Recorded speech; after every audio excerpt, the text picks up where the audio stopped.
friend, how are you? Hope you are doing good. Today is my lecture is the counseling. काफ़ी ज़्यादा time हो गया था, मैंने वीडियो नहीं बना रखा था, इसलिए मैंने एक वीडियो बनाया है। बहुत शॉर्ट और बहुत ही इंपॉर्टेंट टॉपिक है, इज़ डैट काउंसलिंग। तो काउंसलिंग बेसिकली क्या होता है, आप लोग बहुत फेमिलियर होंगे इस वर्ड से। I think it's a very easy and familiar word. Like counselling क्यों ज़रूरत होती है आज के टाइम में, तो हर लोगों को काउंसलिंग की ज़रूरत होती है। लाइक एजुकेशन सेक्टर में जब स्टूडेंट 10th या 12th के बाद पास होते हैं तो वी नीड अ काउंसलिंग। क्यों काउंसलर क्या करते हैं, हम हेल्प करते हैं गाइड करने के लिए कि हमें कौन सा सेक्टर है, किस जगह पे जाना चाहिए, अपने फील्ड को कौन सा हमारे लिए बेहतर है उसको बताने के लिए काउंसलर की ज़रूरत होती है। ठीक है, जब हम खुद से नहीं समझ पाते तो हमें काउंसलर का हेल्प करता है कि हमारे लिए क्या बेस्ट है। अब बेसिकली काउंसलर इसमें ऑर्गेनाइजेशन के टर्म्स में, एचआर के टर्म में क्या होता है, बेसिकली जब हम काम करते हैं तो हमें कभी इमोशनली ब्रेकडाउन हो जाता है, प्रॉब्लम्स आ जाता है काम करने के दौरान।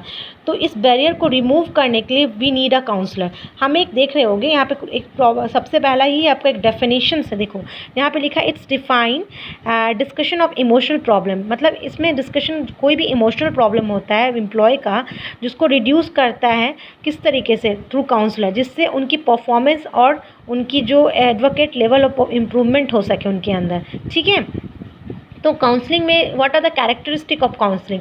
तो याद रखो, काउंसलिंग जो होता है वहाँ पे दो पीपल होते हैं, मतलब एक काउंसलर और काउंसली। काउंसलर क्या होता है, जो हमारे प्रॉब्लम्स को सुनता है, और काउंसली क्या होता है, जिसको प्रॉब्लम होता है, लाइक क्लाइंट। ओके, तो two peoples are there in counselling. Okay, and number second point is that one person is who listen is called a counsellor. I told you earlier कि counsellor वो होता है जो सुनता है आपका बात। ठीक है, the third one is that the client must be trusted on the counsellor. It's means कि जब क्लाइंट जा रहा है काउंसलर के पास, तो काउंसलर के पास उसको फेथ होना चाहिए कि they can resolve their problem. Okay, if you don't have in trust on counsellor तो there is no need in counselling, because आपको ट्रस्ट ही नहीं है कि वो प्रॉब्लम सॉल्व नहीं कर पाएगा, तब क्यों जाओगे। ठीक है, वो काउंसलर के पास, तो उनको ट्रस्ट होना चाहिए उनके ऊपर। ठीक है, number fourth point is personal growth of client occur. मतलब अगर काउंसलिंग के थ्रू अगर हमारा प्रॉब्लम रिसॉल्व होता है, if I having some problem related my emotionally instable, तो doing the counselling session I have remove my emotional problem. In that way my personal growth increase. तो characteristics में क्या होता है, पर्सनल ग्रोथ इंक्रीज हो जाता है। What the factor causing frustration. तो काउंसलिंग के थ्रू, काउंसलिंग से हम रिमूव करते frustration. And you know what is a frustration. Frustration जो होता है, जो कभी कभी जब हमारा आउटकम्स, जो हमारा एक्सपेक्टेशंस होता है वो पूरा नहीं हो पाता है, हमारे मेट नहीं कर पाता है गोल्स को, तो that's create a frustration amongst the people. ठीक है ना, ये कहीं ना कहीं हमारा फ्रस्ट्रेशन बढ़ा देता है इंसान को, इसके कारण फ्रस्ट्रेशन हो जाते हैं। तो F इक्वल टू, अब देख रहे हो गए, यहाँ पे फॉर्मूला दिया होगा E into V into O plus I into P। तो इसका F मतलब you know that it's the frustration, and the E मतलब जो expectation to meet the goal. Like जो मैंने एक्सपेक्ट किया था वो को मीट नहीं हो पाया गोल, उसके कारण होता है valence. V for valence on attractive to goal.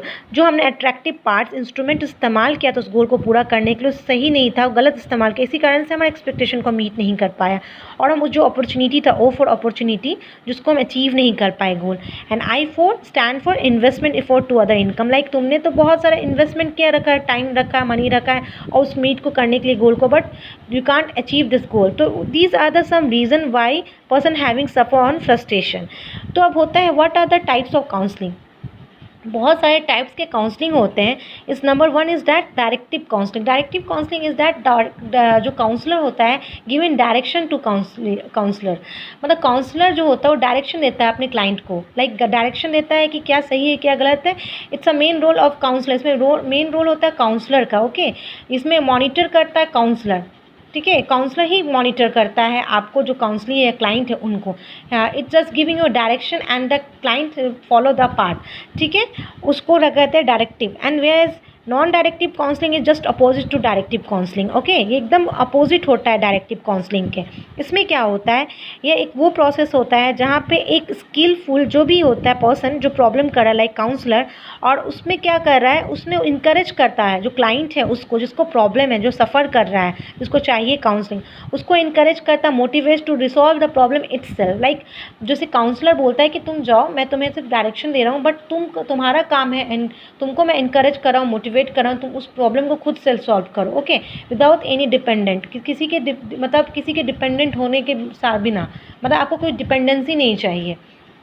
and after that is that participative counseling is also called the elastic counseling. इसको elastic counseling भी कहते हैं. In that counseling जहाँ पे ना middle होता है डायरेक्टिव और non directive, it's means the one of the best method होता है काउंसलिंग का, जिसमें क्या होता है काउंसलर और काउंसली दोनों मिल करके प्रॉब्लम को रिसॉल्व करता है. Okay, and this is given by the theory of PC thrown ने दिया. ओके, तो these are the types of counseling: directive, non-directive and participate, where directive is the guideline by given by the counselor and the non-directive counseling is given by the encouraged by the counselor and motivate to counselor to by client to resolve their problem by itself. And the participate is the middle term and directive and non-directive both having cooperation to resolve the problem. Okay, after that is the causes of counseling. क्या causes है, why was the reason we need a counseling? तो पहला होता है conflicts. जब हमारे problem like personal problem हो जाता है या लाइक हमें कुछ भी ऑर्गेनाइजेशन के अंदर प्रॉब्लम आ जाता है या हम स्ट्रेस में आते हैं, that's why we need a counseling. तब हमें काउंसलिंग की ज़रूरत होती है. What are the function of counseling? Counseling के दौरान हम क्या क्या काम करते हैं? We take advice of counselor, जैसे एडवाइस लेते हैं हम काउंसलर का, इंश्योर करते हैं काउंसलर को कि हमारा प्रॉब्लम रिसॉल्व हो सकेगा. काउंसलर रिसॉल्व करने का पूरा कोशिश करता है. क्लैरिफाई थिंकिंग, उनका थिंकिंग को काफ़ी रैशनल और क्लैरिफाई करता है जो काफ़ी कंफ्यूजिंग होता है एट दिस मोमेंट. इमोशनल